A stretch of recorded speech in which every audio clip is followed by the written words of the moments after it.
Bonsoir à tous. Le Monde aujourd'hui, ravi de vous retrouver pour cette nouvelle édition de votre journal. On commence tout de suite par les titres. Le capitaine Ibrahim Traoré endosse le costume de président du Burkina Faso. L'auteur du récent coup d'État qu'a connu le pays assume désormais ses fonctions selon une déclaration lue à la télévision nationale. Capitaine Ibrahim Traoré, président du mouvement patriotique pour la sauvegarde et la restauration, chef de l'État. Appel de Nils Marquardt aux autorités camerounaises pour la libération de Marafa Hamidou Yahya. L'ancien ambassadeur des États-Unis dans le pays s'est confié à VO Afrique.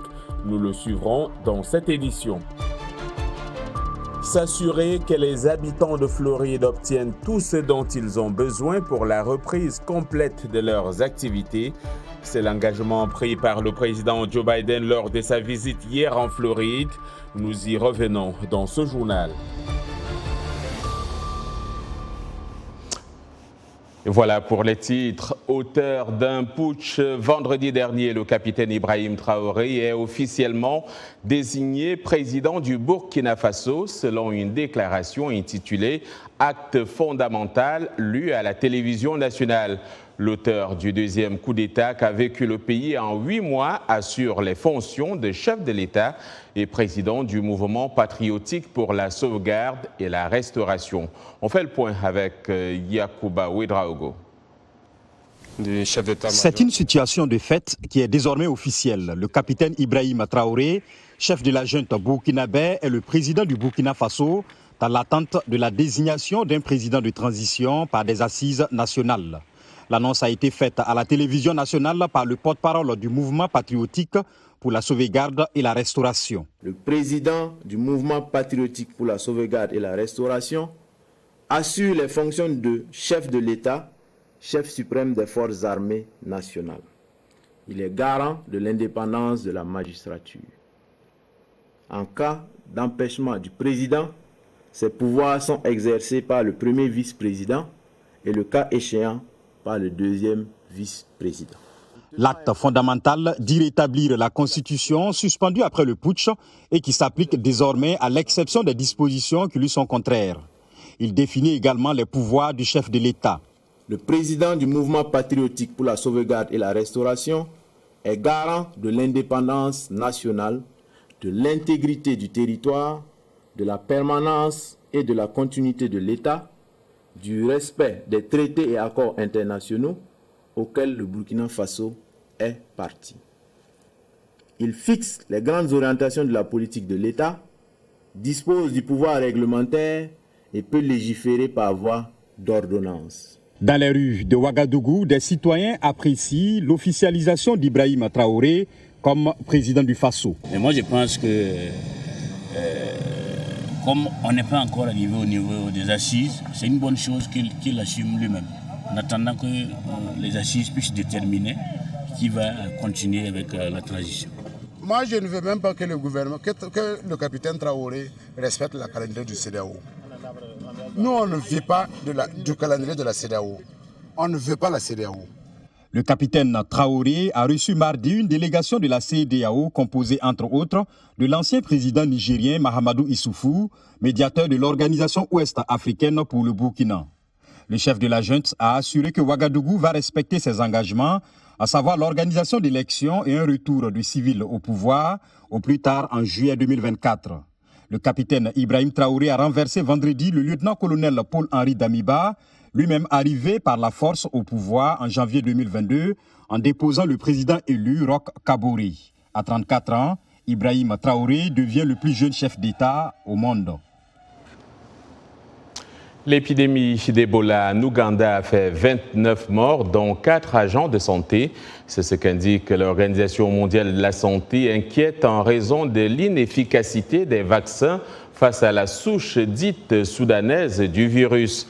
Le 20 septembre, le ministère ougandais de la Santé a annoncé la présence, autant pour moi, d'une épidémie de virus Ebola en Ouganda après le décès d'un jeune homme de 24 ans. Selon l'OMS Afrique, ce cas provient d'une souche relativement rare qui n'avaient plus été signalés en Ouganda depuis 2012. On reste en Ouganda où le gouvernement et l'Agence des Nations Unies pour les réfugiés affirment qu'une vague de réfugiés fuyant le conflit en République démocratique du Congo épuise les ressources et déchire les familles. Le Haut-Commissariat des Nations Unies pour les réfugiés a déclaré que les agences humanitaires peuvent aider quelques 68 000 réfugiés congolais attendus en Ouganda, mais plus du double de ce nombre, soit 150 000 réfugiés, devraient arriver d'ici la fin de l'année. C'est un reportage de Halima Atoumani à Kizoro, en Ouganda, un récit de Dili Diko. Congolais traversent la frontière ouest de l'Ouganda avec la République démocratique du Congo pour échapper à près d'un an de combat entre les rebelles du M23 et les troupes gouvernementales de la RDC. Senjiwa Gasigwa Philippe, l'un des nombreux réfugiés à se rendre en Ouganda, dit que les habitants ont été forcés de fuir lorsque des coups de feu les ont réveillés au milieu de la nuit. Je suis d'abord venu avec juste quelques membres de ma famille car certains d'entre eux se sont perdus. Ce n'est que récemment que je les ai retrouvés. Nous avons été séparés pendant la nuit. D'autres réfugiés n'ont pas eu cette chance. Amani Jidide a perdu le contact avec 3 de ses enfants et est sur le point de quitter un centre de transit pour un camp de réfugiés.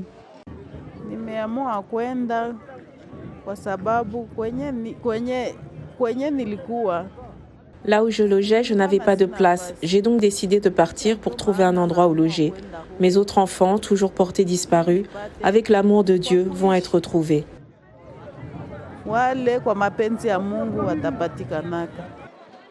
Selon le Haut-Commissariat des Nations Unies pour les réfugiés, depuis janvier, 71 000 réfugiés sont entrés en Ouganda de la RDC et ce nombre devrait plus que doubler d'ici la fin de l'année. Le représentant ougandais de l'Agence des Nations Unies pour les réfugiés, Matthew Cransill, a déclaré que les ressources manquent fortement.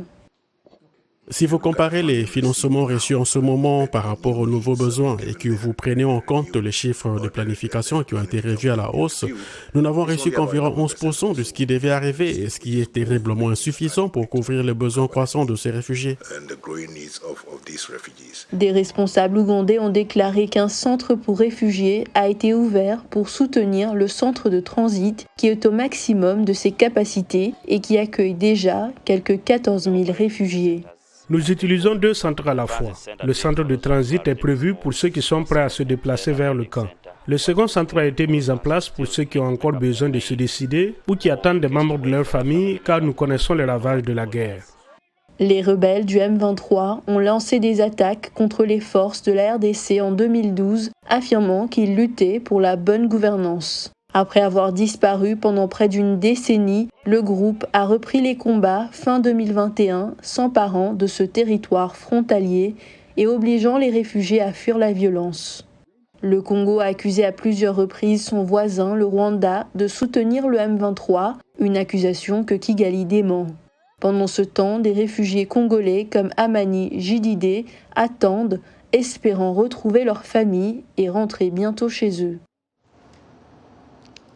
Et ce cri de cœur de l'ancien ambassadeur des États-Unis au Cameroun de 2004 à 2007, Nils Magouat appelle les autorités camerounaises à libérer Marafa Hamidou Yahya. L'ex-secrétaire général de la présidence a été condamné en 2012 à 25 ans de prison pour détournement de fonds publics. Mais pour l'ancien diplomate américain, Marafa Hamidou Yahya est plutôt victime de ses ambitions politiques. Abdourahmane Dia a joint Nils Magouat à Portland, dans l'État de l'Oregon, ici même aux États-Unis. Bon, ça fait 10 ans que je suis très inquiet pour sa situation. J'ai fait beaucoup d'efforts diplomatiques pour obtenir sa libération depuis le jugement contre lui en 2011, je crois. Mais maintenant, la situation devient très difficile à cause de sa santé. Il est presque aveugle, il a des problèmes cardiaques et il est devenu assez âgé. Et je crains pour sa santé et pour sa vie, en fait. Et je crois que ni pour lui, ni pour le pays, ni pour la stabilité du Cameroun, est-ce qu'il serait bien qu'on le laisse mourir en prison? Donc, je fais appel pour sa libération pour qu'il puisse avoir accès aux soins médicaux qui ne sont pas disponibles pour lui au Cameroun. Alors vous dites qu'il est plutôt victime de son ambition présidentielle. Il est condamné à 25 ans de prison pour détournement de fonds. Pourquoi avez-vous cette impression? D'abord, l'ambassade des États-Unis a assisté au tribunal lorsqu'il a été jugé il y a plus de 10 ans. C'est pas l'ambassade que j'ai dirigée, c'est l'ambassade qu'un successeur à moi a dirigée. Ils ont constaté, comme a constaté les Nations Unies après, qu'aucune preuve n'a été présentée de sa culpabilité. Donc, dans un état de justice, je crois qu'il doit jouir d'une présomption d'innocence actuelle et être libéré. Mais après 10 ans de prison, on ne peut pas dire qu'il n'a pas souffert. Hein? Donc, je fais appel aux autorités camerounaises de le laisser quitter le pays pour garder sa santé et laisser la scène politique, si vous voulez. Retour ce soir sur la visite du président américain en Floride, ravagée par l'ouragan Ian. Hier, Joe Biden a rencontré sur place le gouverneur républicain de l'État, Ron DeSantis, l'un des plus virulents adversaires du président démocrate. C'est un reportage d'Anita Powell et de Georges Abogdian avec le récit de Jacques Aristide. L'ouragan de catégorie 4 Ian a frappé le Sunshine State la semaine dernière, laissant derrière des scènes de désolation. Un bilan fait état de plus de 100 morts, alors que les dégâts sont pour l'heure évalués à des milliards de dollars. Le président Joe Biden s'est notamment rendu au port de pêche de Fort Myers, l'une des localités les plus touchées. La majorité des 87 000 habitants de la ville votent républicain, une population parmi celles qui enregistrent la croissance la plus rapide aux États-Unis. Selon le chef de l'exécutif américain, le gouvernement fédéral a prolongé sa période d'aide à 60 jours supplémentaires dans l'État, et ce, en faveur de toutes les personnes affectées par l'ouragan. Aujourd'hui, nous avons un défi à relever, un seul. C'est celui d'assurer que les habitants de Floride obtiennent tout ce dont ils ont besoin pour la reprise complète. Nous sommes l'une des rares nations au monde qui, sur base d'une crise à laquelle nous sommes confrontés, s'en sort mieux après la crise. Ron DeSantis, le gouverneur républicain de Floride, également l'un des plus virulents détracteurs du démocrate Joe Biden, a salué la coopération déployée à divers niveaux. Je pense que l'une des choses que vous voyez dans cette réponse, c'est que nous réduisons la bureaucratie, nous réduisons les formalités administratives, et cela depuis le gouvernement local, le gouvernement de l'État jusqu'au président. Nous apprécions donc l'effort d'équipe. Andrew Reeves est professeur de sciences politiques à l'Université de Washington à Saint-Louis. Il a été interviewé par la VOA via Zoom. Les électeurs réagissent vraiment à un président qui agit ou à un gouverneur qui agit d'une manière qui dépasse l'impact de la catastrophe ayant causé les dégâts en premier lieu. Ron DeSantis veut rempiler pour un nouveau mandat à la tête de l'État de Floride. Les électeurs ne prêtent pas attention à ces choses 6 mois, 1 an, 2 ans après une élection. Mais DeSantis est candidat à sa réélection et cela se produit juste avant ce moment. Et donc, je crois qu'il est en quelque sorte la personnalité politique la plus intéressante dans ce contexte pour voir comment il émerge de la situation une fois que tout est dit et fait. Mais pour l'heure, ce ne sont pas les élections de mi-mandat prévues en novembre qui préoccupent les Floridiens. Nous connaissons le sentiment, ce sentiment de savoir où vais-je dormir ce soir, comment ça va marcher, est-ce que mon enfant ira bien. Même s'ils ne sont pas sur la même longueur d'onde politiquement, le président et le gouverneur ont voulu porter un message commun aux habitants de la Floride en les assurant que que ça va aller. Également dans l'actualité ce soir, d'après le porte-parole de la présidence russe, Dmitry Peskov, les décisions qui ont été prises par l'OPEP, l'Organisation des pays exportateurs de pétrole, visent à stabiliser le marché pétrolier. Les représentants des 13 membres de l'organisation et leurs 10 alliés ont annoncé une coupe de 2 millions de barils par jour en novembre. Le président Joe Biden s'est dit déçu de la décision. La porte-parole de la Maison-Blanche, Karine Jean-Pierre, dénonce, elle, une erreur. Cette coupe dans la production de pétrole pourrait faire flamber les prix du brut au bénéfice des pays producteurs, parmi lesquels se figure donc la Russie. Et ce drame qui est survenu en Thaïlande, un ancien policier armé d'un fusil et d'un couteau a tué jeudi 37 personnes et blessé 12 autres, majoritairement des enfants d'une crèche. Il s'agit de l'un des pires massacres que le royaume ait connu. Le tireur âgé de 34 ans, équipé d'un fusil, d'un pistolet et d'un couteau, a ouvert le feu dans une crèche vers 12h30 heure locale. Il a ensuite pris la fuite en voiture, fauchant au passage plusieurs passants avant de tuer sa femme et leur garçon. Le massacre a pris fin quand il s'est donné la mort. Vous regardez Le Monde aujourd'hui en direct de Washington DC sur VOA Afrique. L'information vous revient dans un instant.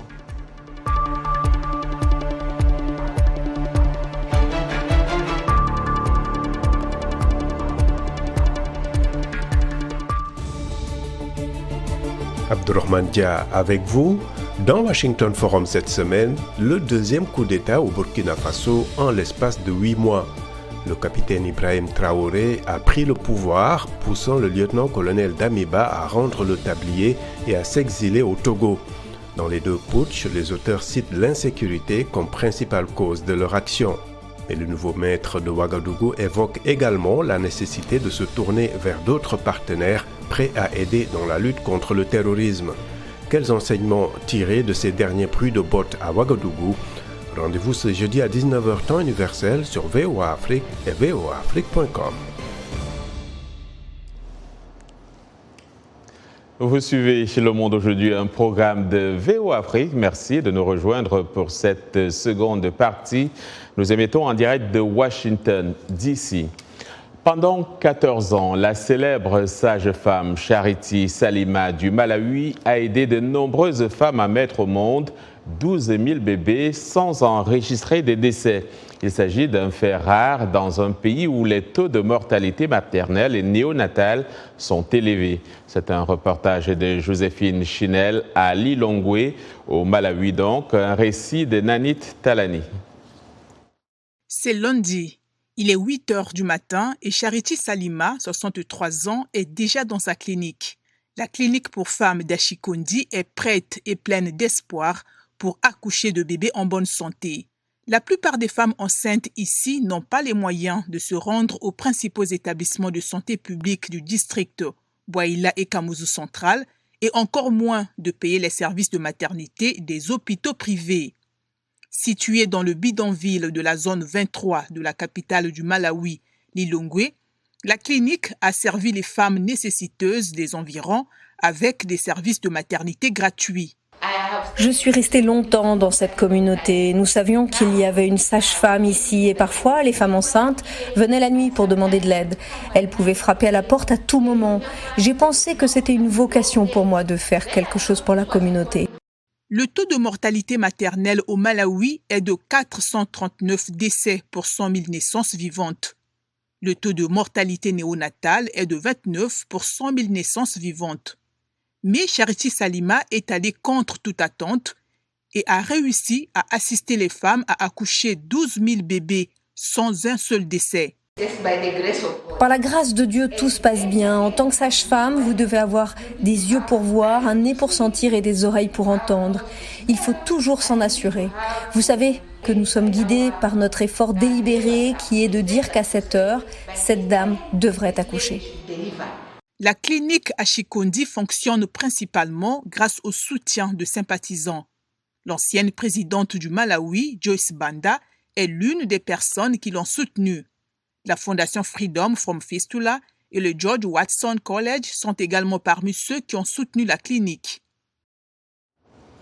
Des mers à la mer et de la mer à la rue, des filets de pêche et des déchets plastiques récupérés en mer se retrouvent chez Biomec, une start-up qui fabrique des prothèses à base de matériaux recyclés au Mozambique. C'est un reportage à Maputo de Sergio Nambi avec le récit d'Abdourahmane Dia. Le projet était motivé par l'amour de l'environnement et le besoin d'aider un ami. Martha Outela a décidé de collecter les ordures jetées à la mer et de redonner le rêve à de nombreuses personnes à travers Biomec, une start-up qui crée des prothèses à base de filets de pêche et du plastique recyclé. L'idée de Biomec est née lorsque malheureusement un ami très proche a eu un accident de voiture et il a eu d'immenses difficultés à avoir accès aux prothèses, soit à cause des prix, du temps de production et même de l'accès à ce service spécifique. Mais en même temps, il participait à des campagnes de collecte de plastique le long des plages de Maputo et nous nous sommes rendus compte qu'il y avait une sorte de vide entre la collecte de ces matières et la recherche de ce qui pourrait être une seconde vie. Je pense que nous avons eu un moment eureka et nous avons commencé à considérer ce plastique comme une solution à un meilleur accès aux prothèses. Pour transformer les filets de pêche et autres plastiques collectés en mer en prothèses, Martha compte sur la collaboration de 11 autres personnes. Les jeunes achètent du matériel auprès d'associations et de groupes de nettoyage des plages. Elle nous explique le processus de transformation. Tout le processus commence lorsque nous avons ces filets de pêche collectés en mer. Ensuite, ces filets de pêche sont lavés, traités et passés dans une extrudeuse. L'extrudeuse transforme essentiellement ces filets de pêche en filaments, qui est ce matériau. Ensuite, cela passe par un ensemble de logiciels qui nous permettent d'avoir le moule aux dimensions exactes. Et enfin, nous avons les prothèses qui sont produites par l'imprimante 3D. En plus d'être respectueux de l'environnement, le processus de fabrication de prothèses de Biomec a un délai d'exécution de 24 heures. Biomec a été créé il y a environ 1 an et demi et au cours des 12 derniers mois, 500 prothèses ont été produites.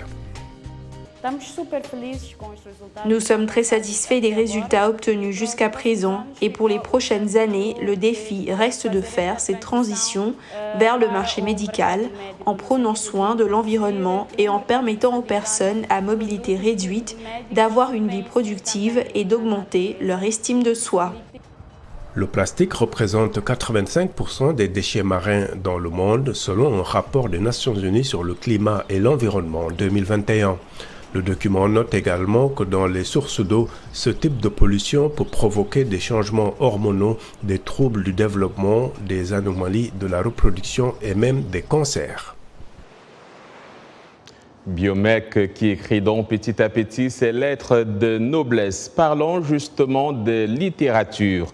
Le prix Nobel de littérature 2022 a été décerné à la romancière française Annie Ernaux, c'est ce qu'annonce l'Académie suédoise. L'écrivaine de 82 ans est récompensée pour le courage de son œuvre autobiographique qui en a fait une figure féministe. Davantage avec Ginny Niwa.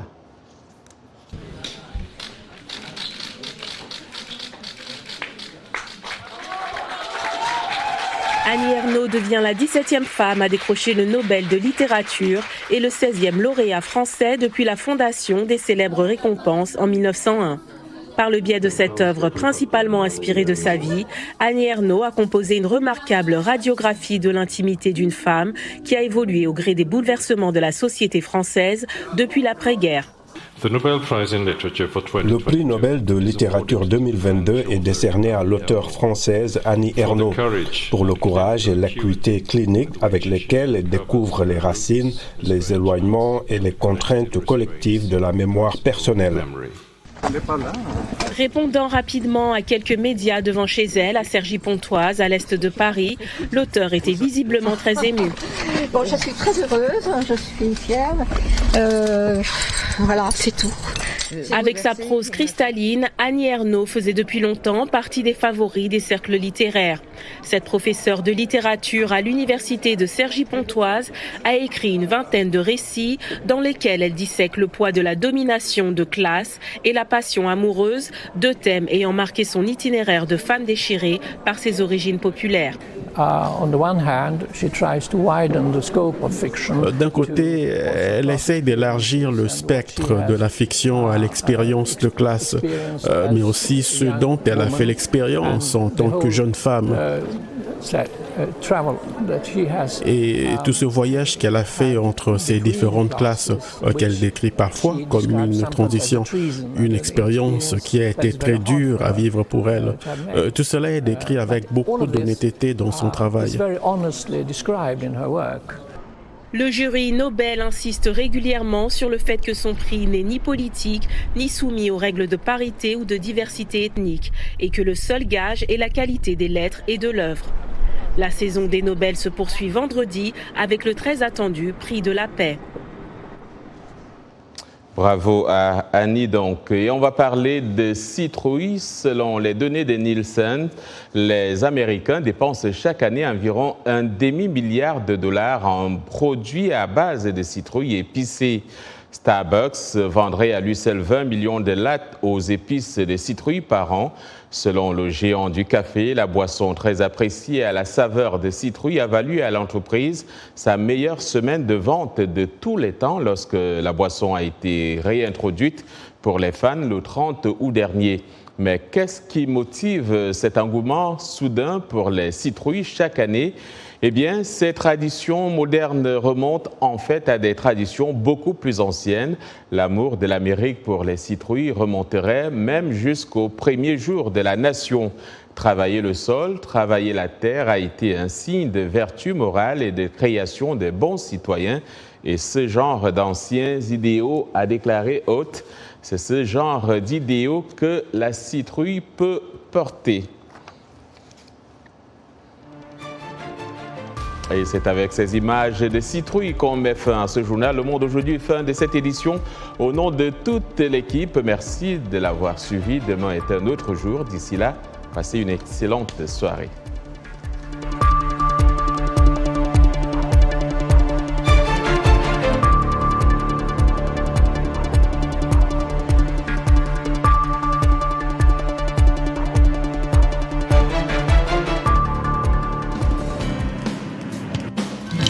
Santé, bien-être, sport, beauté, nouveauté. Carnet de santé est l'émission hebdomadaire qui vous veut du bien.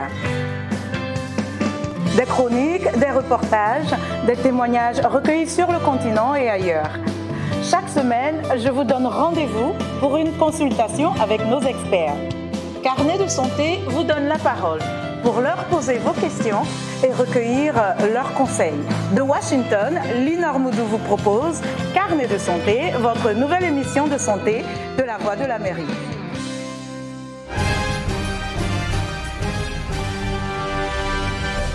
Mbote Ndeko Eli Sango, Mbote Nabino Banso, Mozambi Kolanda, Saona Lingala, na la Voix de l'Amérique, Uto, Washington DC. Sangoya Mokili Lelo, c'est votre nouveau rendez-vous d'actualité en Lingala de la Voix de l'Amérique. Tous les jours, de lundi à vendredi, nous vous proposons 2 éditions d'actualité. La première de 17h à 17h30 temps universel et la deuxième de 19h30 à 20h temps universel. Politique, société, culture, économie, sport. La rédaction Lingala de la Voix de l'Amérique vous donne rendez-vous pour décrypter l'actualité congolaise, africaine et du monde. Sangoya Mokili Lelo, c'est tous les jours de lundi à vendredi.